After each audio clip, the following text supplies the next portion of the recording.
Welcome to online classes. Today we have to discuss about the globe.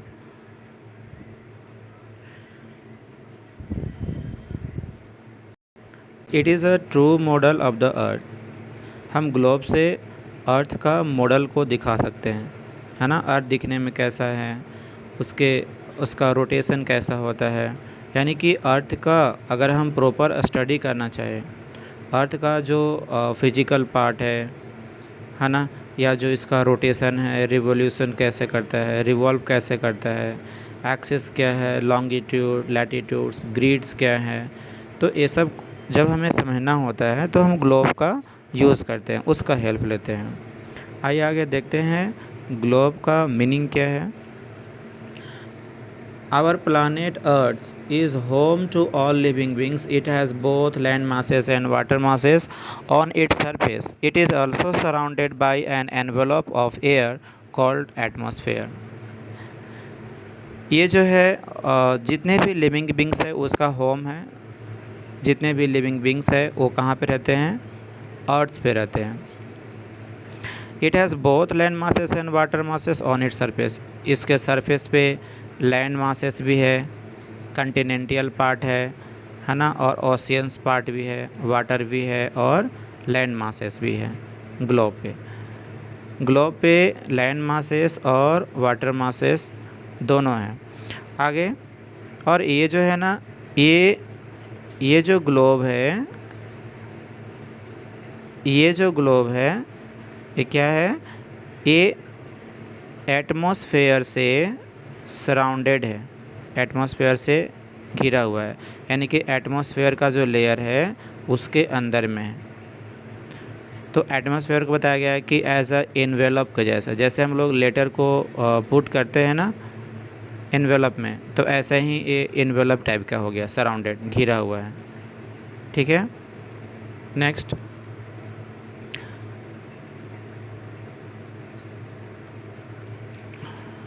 The presence of water and air makes life possible on the earth.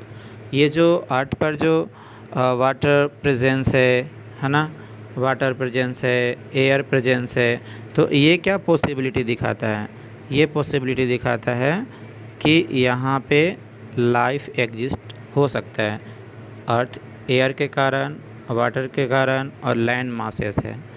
तो ये दिखाता है कि ये जो है ना अर्थ पे जो लिविंग बींग्स है उसका एग्जिस्ट करना पॉसिबल है, तभी तो बहुत सारे लिविंग बींग्स अर्थ पे एग्जिस्ट करते हैं। आगे, the earth was believed to be flat for many years whereas it is actually spherical in shape. अब इसके शेप के बारे में बात करेंगे। क्या है कि पहले के ज़माने में ये मानते थे लोग कि अगर हम अर्थ पे अगर हम ट्रैवल करते जाएंगे और अगर लास्ट तक पहुंच गए तो हो सकता है हम गिर जाएंगे। पहले के लोग को ऐसा मानना था, लेकिन जैसे जैसे आगे स्टडी हुआ अर्थ के बारे में तो पता चला कि नहीं, अर्थ जो है ना फ्लैट नहीं है। ऐसा नहीं है कि हम अर्थ के किनारे पे जाएंगे तो हम गिर जाएंगे, लेकिन पहले के लोगों को ये लगता था कि अर्थ जो है ना वो फ्लैट है और कहीं पे अगर किनारे के पास पहुंच जाएंगे तो गिर जाएंगे, वापस नीचे चले जाएंगे, अर्थ से कांटेक्ट हट जाएगा। लेकिन बाद में समझ में आया, जब स्टडी किया गया अर्थ के बारे में तो पता चला कि नहीं, अर्थ जो है ना फ्लैट नहीं है, ये स्फेरिकल शेप का है और ऐसा पॉसिबल नहीं है कि हम अर्थ पे लॉन्ग टाइम तक अगर हम ट्रैवल करेंगे तो गिर जाएंगे नीचे, ऐसा पॉसिबल नहीं है। लेकिन लोगों का ऐसा मानना था। तो लेकिन एक्चुअली जो है ना यह एक स्फेरिकल शेप में है। आगे जब हम लोग क्लास 6 में पढ़ेंगे तो पता चलेगा कि स्फेरिकल तो है, लेकिन जो पोल्स वाला एरिया है, जैसे कि नॉर्थ पोल है, साउथ पोल है, तो यहाँ पे फ्लैटेंड है, चपटा है, तो ऐसे बोल देंगे कि नहीं, अर्थ जो है ना जियोड शेप का है। खैर, हमें 5 क्लास में यही जानना है कि अर्थ का जो शेप है वो स्फेरिकल शेप का है। ठीक है, next. As proved by explorers and astronomers, the photographs taken from the spaceship so that our earth is spherical in shape. और जब स्पेसशिप में गया है ना, ये जो एटमॉस्फेयर का जो लेयर बता रहे थे, इससे बाहर स्पेस में लोग गए, वहाँ से जब फोटोग्राफ हुई अर्थ की, तो तब दिखा कि नहीं, अर्थ तो फ्लैट नहीं है, ये इसका जो है ना स्फेरिकल शेप में है। तब से समझ में आया कि नहीं, ऐसा संभव नहीं है कि किनारे पे जाएंगे तो गिर जाएंगे, ऐसा कुछ नहीं है। Spaceship so that our earth is spherical in shape. तो स्पेसशिप बताया, दिखाया कि नहीं, फोटोग्राफ्स भेजा अर्थ का कि अर्थ जो है ना उसका शेप स्फेरिकल है। ठीक है।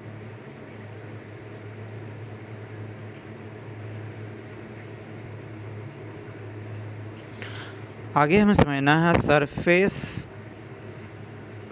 ऑफ द अर्थ का सरफेस कैसे है।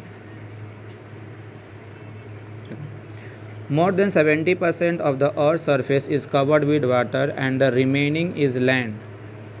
अर्थ का जो सरफेस है, 70% ऑफ 17% जो है ना, जो 70% क्या है, वाटर से कवर्ड है। 70% वाटर से कवर्ड है, लगभग। मोर देन 70% से ज़्यादा जो है ना वाटर बॉडी से कवर्ड है, और लगभग 30% में क्या है, लैंड मासेस है। There are huge land masses called continents and large water bodies called oceans on its surface. The land masses है mountains, plains, hills, plains, plateau, desert. क्या क्या है, प्लेटू है, हिल्स है, प्लेन्स है, डेजर्ट है। वाटर बॉडीज़ में देखेंगे कि जो ओशियंस है, टोटल 5 ओशियंस है। और यहाँ पे देखेंगे कि जो कंटिनेंट है, 7 कंटिनेंट है ना। यहाँ पे एशिया है, यूरोप है, अफ्रीका है, नॉर्थ अमेरिका है, इसके नीचे साउथ अमेरिका है, अंटार्कटिका है, ऑस्ट्रेलिया है। ये सभी चीज़ें हैं।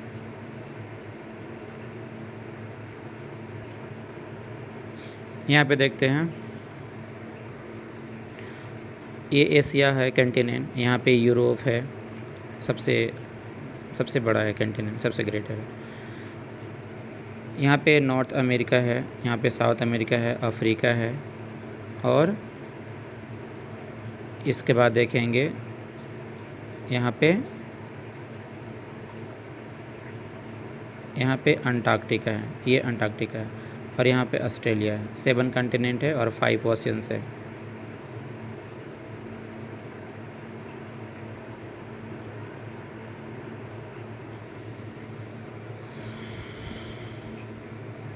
नेक्स्ट जानना है हमें कि there are also smaller water bodies in and around the continent called seas, bays, gulf, river, lakes etcetera. Water bodies है ना, वो कंटिनेंट में भी है, लैंड मासेस पे भी है, उसके किनारे भी है ना। तो उसको हम लोग रिवर्स बोलते हैं, लेक बोलते हैं। कोस्टल्स एरिया के जो बाद में दिखाई देते हैं, ओशियंस, सीज भी होते हैं। बे है, बे ऑफ बंगाल एक एग्जांपल है।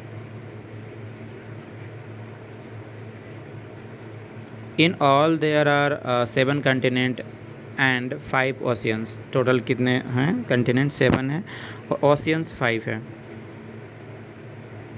The International Hydrographic Organization has created a 5th oceans by the name Southern Ocean. It comprises the southernmost part of the Indian, Pacific and Atlantic Ocean.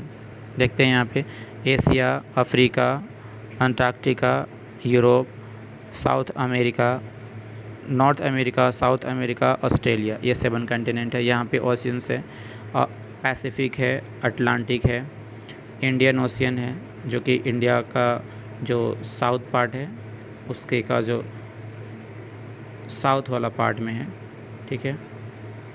Indian ocean है, Arctic ocean है, और एक southern ocean से।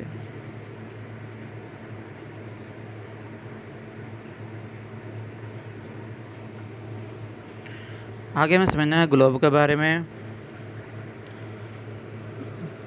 To study the Earth, which a large planet, a model of the Earth showing all the continents, countries, oceans, seas, rivers, etc.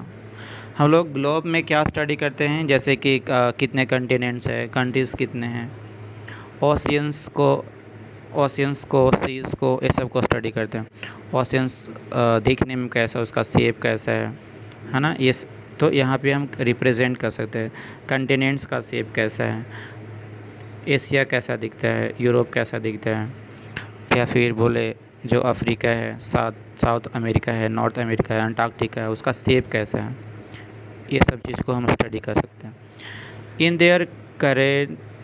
There correct position and shape is made, उसका position क्या है ना, Africa कहाँ पे है, Asia कहाँ पे है, उसके बगल में यूरोप है, यूरोप कहाँ पे है, उसका शेप कैसा है और उसका लोकेशन क्या है, इन सभी चीज़ों को हम लोग स्टडी करते हैं इसमें। Their correct position and shape is made. This man-made model of the earth is called globe. और इस जो मैन मेड ग्लोब है, ये जो मैन मेड ग्लोब है, इसी को हम लोग क्या बोलते हैं, इसी को बोलते हैं ग्लोब। यानी कि जो मैन मेड है ग्लोब, जो कि अर्थ को रिप्रेजेंट करता है, रिप्रेजेंट करने के लिए इसका यूज़ किया जाता है, इसी को हम लोग ग्लोब बोलते हैं। और ये 3 डायमेंशनल होते हैं। 2 डायमेंशनल मैप होते हैं, 2 डायमेंशनल मैप होते हैं और 3 डायमेंशनल ग्लोब होते हैं। It gives an accurate picture of the earth surface as it is a spherical representation. Earth का जो शेप है, अर्थ का जो पिक्चर है, ये रिप्रेजेंट करता है globe. The globe has 2 and point, इसके 2 एंड पॉइंट है। कौन कौन है, यहाँ पे एक नॉर्थ पोल है और यहाँ पे साउथ पोल है, ठीक है। ये एंड पॉइंट है, south pole north pole, 2 point है यहाँ पे। Which is at the bottom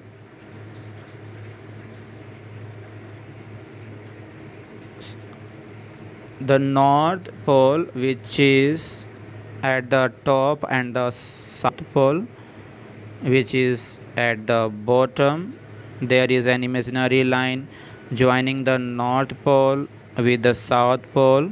This is called the axis of the earth. Axis of the earth क्या बोलते हैं, जैसे कि यहाँ पे एक नॉर्थ पोल है और यहाँ पे साउथ पोल है, ठीक है। ये साउथ पोल है, ये नॉर्थ पोल है। अब देखेंगे इसके इनसाइड से एक इमेजिनरी लाइन है, रियल में नहीं है, ये एक इमेजिनरी लाइन है, ठीक है। इसी को हम लोग बोलते हैं एक्सिस, इसी को हम लोग बोलते हैं एक्सिस। ये एक इमेजिनरी लाइन है, इसको हम लोग एक्सिस बोलते हैं, इसी को एक्सिस बोलते हैं, right.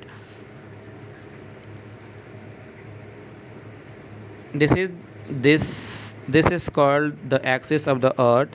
Halfway between the 2 poles is another imaginary line called the equator.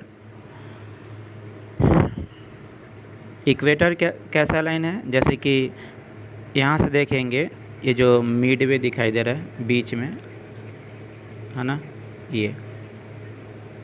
ये इक्वेटर है, 0 डिग्री पे होता है। आगे हम लोग जब लॉन्गिट्यूड लैटिट्यूड पढ़ेंगे तो इसके बारे में अच्छे से स्टडी करेंगे। ये है इक्वेटर। इक्वेटर नॉर्थ पोल तो साउथ पोल क्रॉस नहीं करता है, वो करता है ये एक्सिस करता है, और ये इक्वेटर है। इक्वेटर एक ऐसा लाइन है जो कि ग्लोब को 2 इक्वल पार्ट्स में डिवाइड करता है, और इक्वेटर से ही पता चलता है कि नॉर्दर्न हेमिस्फीयर कहाँ है और सदर्न हेमिस्फीयर में कहाँ है। ये जो इक्वेटर है, ये इक्वेटर से ऊपर का जो एरिया है, ये टोटल जो एरिया है, इक्वेटर से ऊपर का जो एरिया है, ये सब ये नॉर्दर्न हेमिस्फीयर कहलाता है। और इस इक्वेटर के नीचे यानी कि साउथ पोल वाला एरिया, इक्वेटर से जितने भी साउथ में पार्ट में देखेंगे तो ये सदर्न हेमिस्फीयर कहलाता है। इक्वेटर के ऊपर नॉर्दर्न हेमिस्फीयर, इक्वेटर के नीचे सदर्न हेमिस्फीयर, ये कहलाता है। पोल पे 90 डिग्री का एंगल बनता है, दोनों पोल पे, ये समझना है। It divides the earth into 2 equal halves. Equator जो है ना, ये अर्थ को 2 इक्वल हाफ्स में डिवाइड करता है, the northern hemisphere and the southern hemisphere. कौन कौन में? एक नॉर्दर्न हेमिस्फीयर में और एक सदर्न हेमिस्फीयर में। आगे क्लास में हम लोग पढ़ेंगे कि लैटिट्यूड्स क्या है, लॉन्गिट्यूड्स क्या है, कितने लैटिट्यूड्स है, लॉन्गिट्यूड्स कितने होते हैं। लैटिट्यूड्स में पढ़ेंगे कि कितने इम्पोर्टेंट लैटिट्यूड्स होते हैं, टोटल लैटिट्यूड्स कितने होते हैं, लैटिट्यूड्स जो वेरी करता है तो उस पर क्लाइमेट का क्या इम्पैक्ट पड़ता है, बहुत सारी चीज़ें सीखेंगे। लॉन्गिट्यूड्स में पढ़ेंगे कि लॉन्गिट्यूड का नंबर कितने हैं, लैटिट्यूड और लॉन्गिट्यूड्स का कैरेक्टर क्या है, कैसे डिफ्रेंशिएट करेंगे, इन सारी चीज़ों के बारे में पढ़ें। So that's all for today. Thank you.